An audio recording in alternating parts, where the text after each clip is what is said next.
Buenos días, nuestro grupo está conformado por Leonard Viedma, Samuel Claros y Juan Manuel Montoya.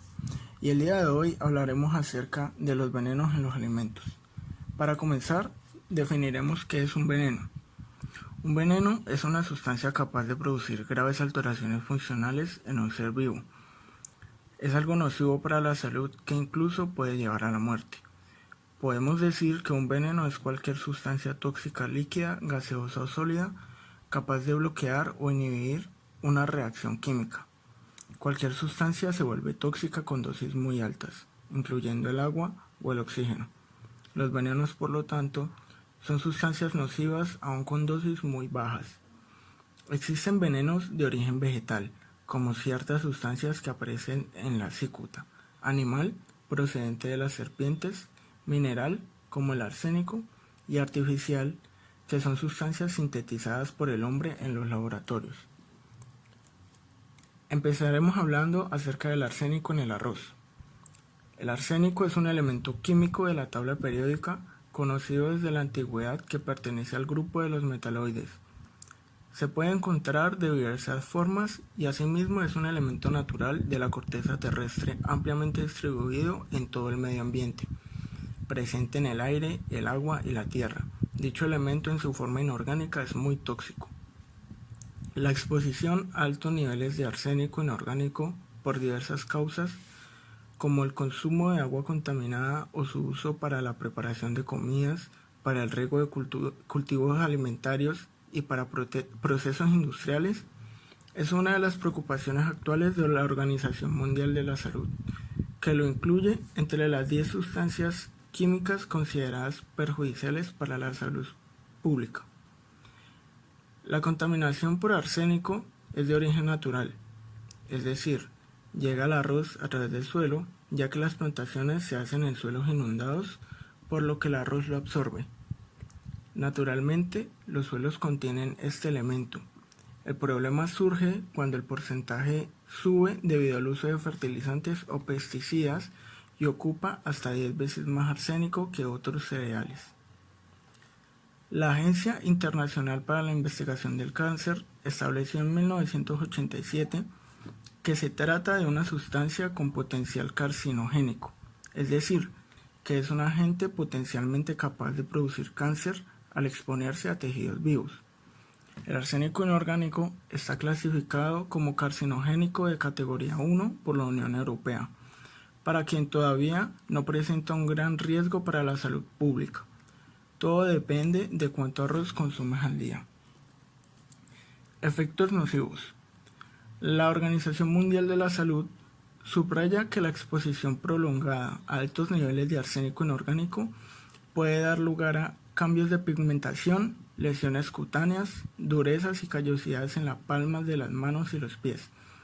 Estos efectos se producen tras una exposición mínima de aproximadamente 5 años y pueden ser precursores del cáncer de piel. Además, la exposición prolongada al arsénico también puede causar cáncer de pulmón y de vejiga. Hablaremos ahora acerca de las dioxinas en los alimentos. Las dioxinas pueden producirse en procesos naturales como las erupciones volcánicas y los incendios forestales, pero son fundamentalmente subproductos de los procesos industriales, como lo son procesos de combustión que implican al cloro. Son un grupo de 200 contaminantes ambientales que forman parte de los llamados contaminantes orgánicos persistentes. Las dioxinas se encuentran en el medio ambiente por todo el mundo y debido a su persistencia se van acumulando a lo largo de la cadena alimentaria, principalmente en el tejido adiposo de los animales por su solubilidad en las grasas. Por lo tanto, los productos de origen animal son los mayores contribuyentes a la ingesta de dioxinas por los humanos. La Organización Mundial de la Salud estima que alrededor del 90% de la exposición humana a las dioxinas procede de los alimentos ricos en grasas. Los alimentos de origen animal que contienen mayor cantidad de dioxinas son los pescados y sus derivados, las carnes, los huevos, la leche y los productos lácteos, grasas y aceites vegetales. Efectos nocivos. La exposición breve del ser humano a altas concentraciones de dioxinas puede causar lesiones cutáneas, tales como acné clórico y manchas oscuras, así como alteraciones funcionales hepáticas. Asimismo, la exposición prolongada puede ocasionar alteraciones inmunitarias del sistema nervioso en desarrollo, del sistema endocrino y de la función reproductora. También producen cáncer en el ser humano, interfieren en las hormonas y pueden afectar a los fetos y embriones de peces, aves, mamíferos y seres humanos. El cadmio en los alimentos. A ver, pues primero, ¿qué es el cadmio? El cadmio pues es un metal pesado que se encuentra en el medio ambiente y se consume a través de varios tipos de alimentos. Este metal es extremadamente tóxico y se suele encontrar en la corteza terrestre. Está considerado por la Agencia Internacional de Investigación contra el Cáncer como cancerígeno, y alguno de sus efectos nocivos es que puede llegar a afectar la función renal y provocar desmineralización de los huesos. El problema con el cadmio es que el cuerpo no es capaz de digerirlo de manera efectiva. Por lo tanto, cuando consumimos alimentos que tengan el cadmio, se va almacenando en nuestro hígado o riñón. Algunos de los alimentos que tienen mayor concentración de cadmio son los siguientes: las algas, el cacao, los hongos, los mariscos, también se encuentran en semillas de girasol o de sésamo y en algún tipo de vísceras de animales. Hay otros alimentos que, aunque no tienen la concentración tan alta de cadmio como estos, si se consumen en una cantidad bastante grande, pueden llegar a ser perjudiciales. Entre estos se encuentran, por ejemplo, los cereales, las hortalizas, los frutos secos, la papa y las legumbres. Por otro lado, hay que tener en cuenta que la presencia de cadmio, según la EFSA, que la EFSA es la Autoridad Europea de Seguridad Alimentaria, la EFSA dice que la presencia de cadmio no es totalmente uniforme en los alimentos que poseen el cadmio. Por lo tanto, depende esto mucho del suelo, de varios factores. Entre estos factores está, por ejemplo, el suelo donde se produce este cadmio. Donde se producen los alimentos que luego van a ser afectados por cadmio. También depende de si, por ejemplo, esto viene de peces. Entonces, si, por ejemplo, en el ejemplo de los mariscos, también depende mucho si cuando estos mariscos estaban en vida, vivieron en aguas contaminadas con cadmio. Eso también puede afectar bastante a si se afecta o no el proceso de contaminación.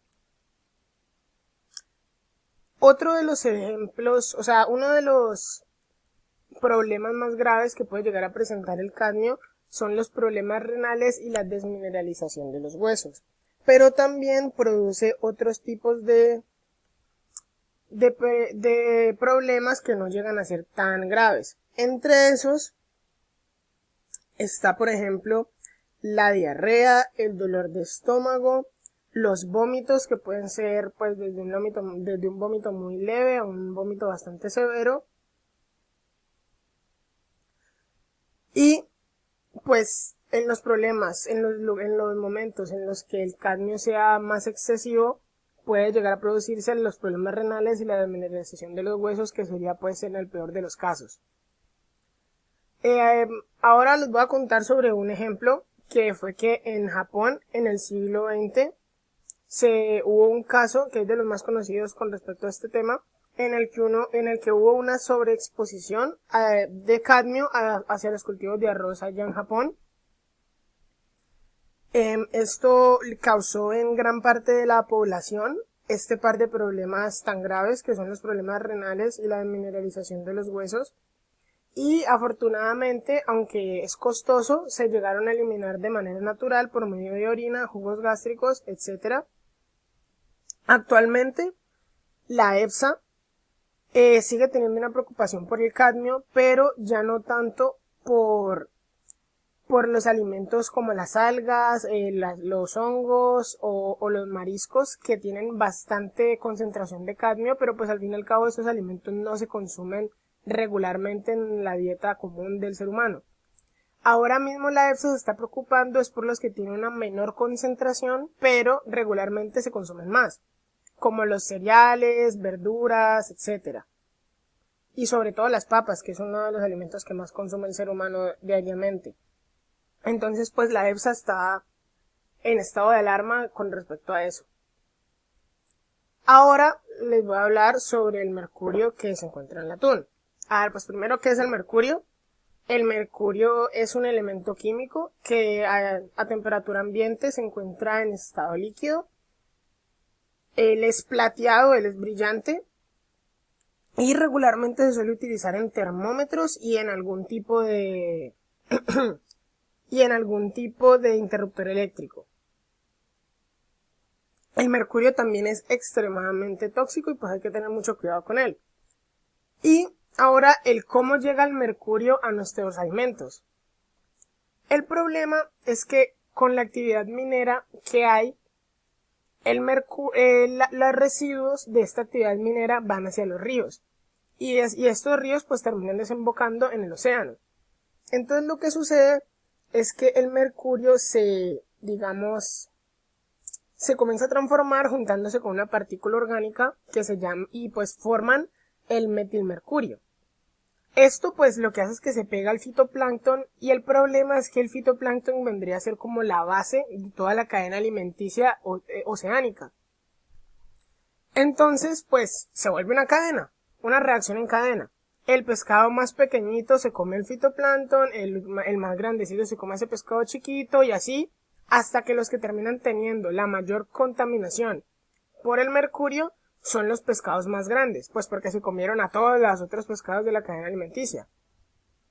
O sea, entre estos pescados grandes, que son los más afectados, se encuentran el atún, el bacalao, el pez espada y pues el tiburón. Este problema del mercurio en el atún puede llegar a causar problemas como daños neurológicos y problemas reproductivos que pues son problemas bastante graves para el ser humano.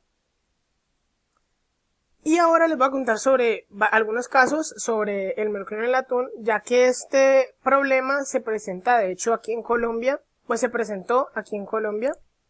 El primero de que les voy a hablar es de la marca Van Camps, que presentó 2 casos a lo largo aquí en Colombia, que uno de ellos es que produció 20.000 latas en Boyacá pues primero este atún se sabe que tiene mercurio, o sea, digamos no es posible evitar que tenga mercurio porque desgraciadamente la situación ahora mismo es que todos los atunes van a tener mercurio. Pero el sistema de salud ha organizado, digamos, unos estándares de hasta qué nivel de mercurio pueden llegar a tener.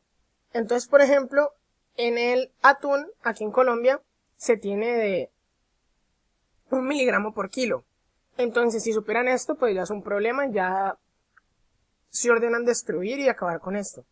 Entonces, el primer caso es de 20.000 latas que distribuyen en Boyacá a 1.39 miligramos por kilo.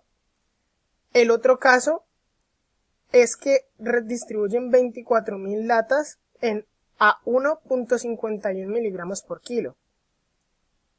Lógicamente, como dije antes, estas latas se tienen que mandar a recoger y a destruir y pues son casos bastante graves de mercurio en el atún. Pero el más grave que se ha presentado aquí en Colombia es que estos 2 anteriores fueron de la marca Van Camps y este es de la marca de los atunes de Carulla, que se produjeron 12.310 latas, pero se producieron a 2 miligramos por kilo, que es literalmente el doble de lo permitido por el sistema de salud colombiano. Entonces, pues, este es un problema que hay que tener mucha conciencia de él y que si no nos cuidamos puede llegar a afectar de maneras bastante graves a nuestra salud, como es los efectos ya mostrados. Bueno, Yo les voy a hablar sobre los alimentos transgénicos. Primero vamos a empezar definiendo qué son los alimentos transgénicos. Los alimentos transgénicos son productos que están genéticamente modificados. O sea, ¿esto qué quiere decir? Que su composición genética está hecha a partir de un ingrediente o de un gen que proviene de otro organismo.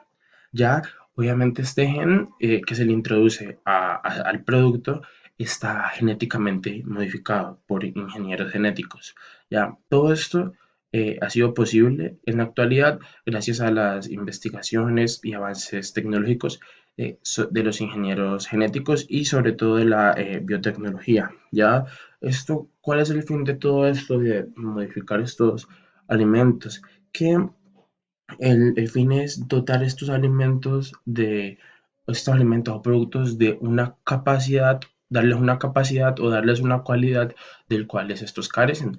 Por ejemplo, es muy común ver que introducen un gen en una planta que no resista muy bien las épocas de sequía para que ésta la aguante mejor. Otro ejemplo también es cuando introducen estos genes a cierto tipo de cultivo para que resista ciertas plagas o pesticidas, ¿ya? Ahora les voy a hablar sobre las desventajas de los alimentos transgénicos. Eh, Greenpeace es una ONG ambientalista. Esta ha hecho varios comunicados en los cuales afirma que los riesgos sanitarios a largo plazo no se han evaluado correctamente. ¿Ya? Y además, en estos informes añade que científicos muestran evidencias de riesgos para la salud, como por ejemplo alergias, aparición de nuevos tóxicos y otros efectos eh, nocivos para la salud. Además, la contaminación genética de que causan estos alimentos puede suponer un riesgo para la biodiversidad, por lo que hay que valorar la posibilidad de que nuevos rasgos implantados puedan ser transmitidos a especies emparentadas. Esto, ¿cómo puede afectar a nuestra salud? Esto afecta ya que pueden haber apariciones de nuevas alergias por introducción de nuevas proteínas en los alimentos. También pueden surgir algún tipo de resistencia a antibióticos en bacterias patógenas y presencia de nuevas toxinas en los alimentos. Eh, la ONG de Greenpeace en el comunicado también explica que la ingeniería genética puede afectar la seguridad de los alimentos, principalmente en dos maneras. La alteración de los genes puede hacer que las plantas produzcan nuevas toxinas y las proteínas que produce el gen extraño pueden ocasionar alergias o toxicidad. ¿Ya? Estos son los principales casos sobre efectos nocivos en la salud causados por alimentos transgénicos. Bueno, en el 2000 hubo un caso con el maíz Starling, ya, donde se encontraron que en la cadena alimentaria de maíz estaba siendo usada un tipo de maíz transgénico no autorizado para consumo humano, que provocaba graves problemas con reacciones alérgicas a este. Em, Otro caso fue la aparición de resistencias a antibióticos en bacterias patógenas para el hombre. ¿Esto qué quiere decir? Que algunos alimentos transgénicos dotaban a las bacterias con la capacidad de resistir a los antibióticos con los que se estaba combatiendo ciertas enfermedades en humanos y en animales, como por ejemplo la amoxicilina. Otro caso que ha sido registrado fue el incremento en la contaminación de alimentos por un mayor uso de productos químicos en la agricultura. Otro caso fue la disminución en la capacidad de fertilidad, ¿ya?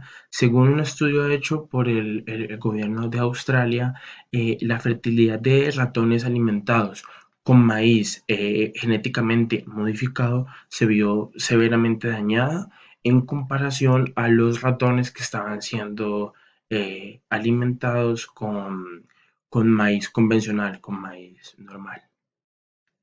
Bueno, ahora por último les voy a hablar sobre la presencia del nitrato de sodio en carnes procesadas, ¿ya? El nitrato de sodio es un compuesto que en la industria alimenticia se utiliza principalmente como un conservante, ¿ya? En algunas carnes procesadas como el tocino, la cecina y algunos embutidos. Se dice que este podría aumentar el riesgo de padecer una enfermedad cardíaca. ¿Ya?